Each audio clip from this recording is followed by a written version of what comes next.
warahmatullahi wabarakatuh. Perkenalkan, nama saya Indah Ardina, NPM 2021020240.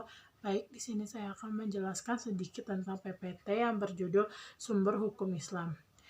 Al-Quran. Al-Quran berkedudukan sebagai sumber pertama dan utama dalam hukum Islam.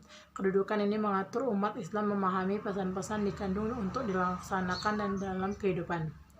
Hal tersebut juga diperlakukan sebagai upaya mengatur perilaku manusia baik yang berhubungan dengan manusia ataupun makhluk yang lainnya secara horizontal. Demikian pula seluruh persoalan yang berkaitan dengan hukum meski dicari jawabannya terlebih dahulu di petunjuk yang terkandung di dalam Al-Quran. Kemaslahatan hidup manusia di dunia dan di akhirat diyakini dapat diperoleh jika manusia melandaskan pada perilaku hidup mereka pada petunjuk Al-Quran. Argumentasi yang menyatakan bahwa Al-Quran sebagai sumber dan dalil pertama dan utama ditemukan dalam penjelasan Al-Quran sendiri. Pada sejumlahnya ayatnya, lebih dari 30 dikali ditemukan perintah mematuhi Allah dan Al-Quran. Bahkan meninggalkan aturan yang disebutkan Al-Quran akan membawa akibat meningkatnya kejahatan yang dilakukan manusia. Al-Quran secara redaksional dan makna yang dikandung bersifat qad dal al-wujud, maksudnya adalah lafaz Al-Quran dan pesan yang dikandung dijamin autentik dan orientalitas kebenarannya. Keautentikan itu terjamin karena transformasi perwayatan secara keseluruhan mencapai tingkat mutawatir. Selain itu, jaminan keaslian Al-Quran mendapat intervensi langsung dari pemiliknya Allah SWT. Al-Sunnah. Pada uraian sebelumnya telah dijelaskan bahwa Al-Quran sebagai sumber utama dan paling utama dari hukum Islam yang bersifat global yang membutuhkan penjelasan secara operasional. Nabi Muhammad SAW sebagai penyampai Al-Quran diberi orientasi oleh Tuhannya untuk menjelaskan lebih lanjut apa yang telah diwujudkan kepadanya. Dengan demikian, Al-Sunnah baik dalam bentuk perkataan, perbuatan maupun dalam bentuk tahrir dikedudukan sebagai sumber kedua setelah Al-Quran.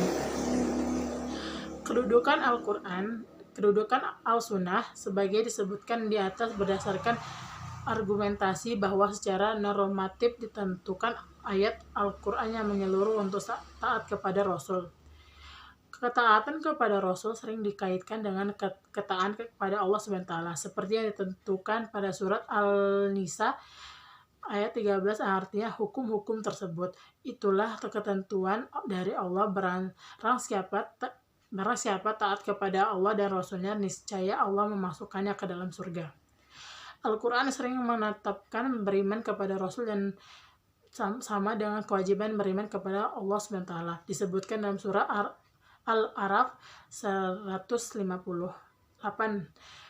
Penegasan Al-Quran juga menyebutkan bahwa perbuatan Rasul berdasarkan wahyu yang diturunkan kepada seperti yang disebutkan dalam surat Al-Najm ayat 3 yang berarti dan tidaklah diucapkan itu Al-Quran menurut kemauan hawa nafsunya. Akal dan proyeksi ijtihad.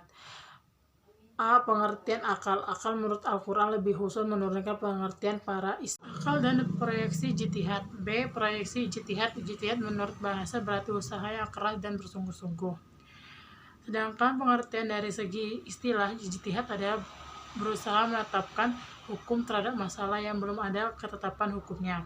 Dalam Al-Quran dan hadis dilakukan dengan secara cermat dan pikiran yang murni serta berpedoman pada aturan penetapan hukum yang benar. Rujukan ijtihad tetap pada Al-Quran dan hadis. Dalam arti bahwa penetapan hukum ijtihad tidak boleh bertentangan dengan ayat-ayat Allah SWT atau ajaran Rasulullah. Orang-orang berijtihad disebut dengan mujtahid, antara mujtahid yang satu dengan mujtahid yang lainnya dalam menetapkan perkara yang belum ada ketentuannya. Hukumnya dalam Al-Quran mungkin akan berbeda dalam pemberian penetapan hukum. Ada pendapat yang satu benar dan yang lain salah. Hal ini akan menjadi penilaian mempengaruhi hukum. Ijtihad menjadi sumber hukum Islam.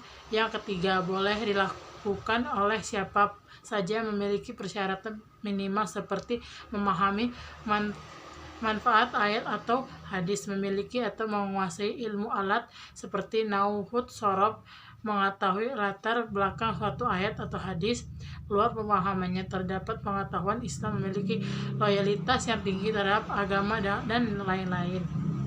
Ijtihad diterapkan dengan beberapa cara, antara lain ijma dan qiyas. Ijma adalah kesepakatan para mujtahid pada suatu masa setelah Rasulullah SAW terhadap suatu masalah. Sedangkan qiyas adalah menetapkan hukum dengan secara menghubungkan suatu perkara yang sungguh ada ketetapan hukumnya terhadap masalah lain, seperti dihadapi dan belum ada ketetapan hukum, sedangkan antara keduanya sama-sama memiliki sebab dan bisa disepakati. Sekian dari saya. Wabillahi taufiq wal hidayah. Wassalamualaikum warahmatullahi wabarakatuh.